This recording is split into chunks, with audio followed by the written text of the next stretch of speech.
भाई और बहनों, यह यीशु। हम पहले यीशु को जाने कि वह कौन है। यीशु को वचन से और विश्वास से ही जाना जा सकता है। भाई, आप किसी पर विश्वास और भरोसा कीजिएगा, तभी उसको जान पाइएगा और परख कर विश्वास कर पाइएगा। तो आइए हम यीशु को जानने की कोशिश करते हैं। यीशु मसीह कौन था और है, यीशु के जन्म के बारे क्या कहा गया था, वह जान लीजिए। बाइबल के पुराने नियम में यह बहुत पहले ही भविष्यवाणी किया जा चुका था, जो सही से पूरा हुआ। पहला हम देखते हैं, वह याकूब के वंश से होगा, जो कि गिनती 24:17 में लिखा गया है। दूसरा, वह दाऊद का राजसी उत्तराधिकारी होगा, जो यिर्मयाह 23:5-6 में लिखा गया है। उसका जन्म बेतलेहम में होगा। यह मीका 5:2 में लिखा गया है। वह बेदाग गर्भवती कुंवारी मरियम से पैदा होगा। यह ईसाया 7:14 में लिखा गया है। उसके जन्म पर उसकी पूजा की जाएगी और उपहार दिए जाएंगे। यह भजन संहिता 72:10 में लिखा गया है। एक राजा यीशु को मारने की कोशिश में बच्चों की हत्या करेगा। यह यिर्मयाह 31:15 में लिखा गया है। मसीहा को नाजरी कहा जाएगा।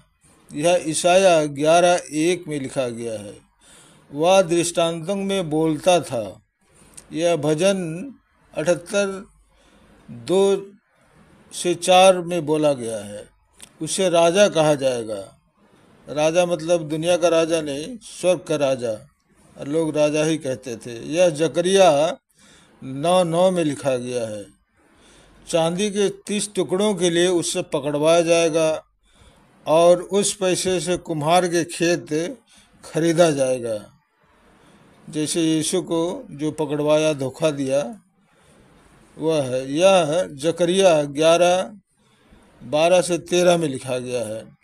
आरोप लगने पर वह चुप हो जाता था। वो सही बात है।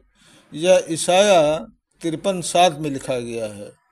उसे अपराधियों के साथ मार डाला जाएगा। तो सही बात। यह 2 डाकुओं के साथ मार डाला गया। यह ईसाया 53:12 में लिखा गया है। वह पाप के लिए बलिदान होगा। उन्होंने पापी लोगों के लिए, हम मनुष्य पापी के लिए बलिदान हुआ। यह ईसाया 53 में लिखा गया है।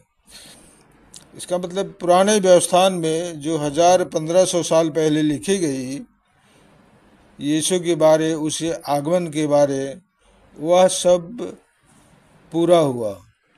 तो क्यों ना हम यीशु पर विश्वास करें कि उनके आने के पहले ही भविष्यवाणी सटीक कर दिए गई थी और वह पूरा अक्षरश पूरा हुआ।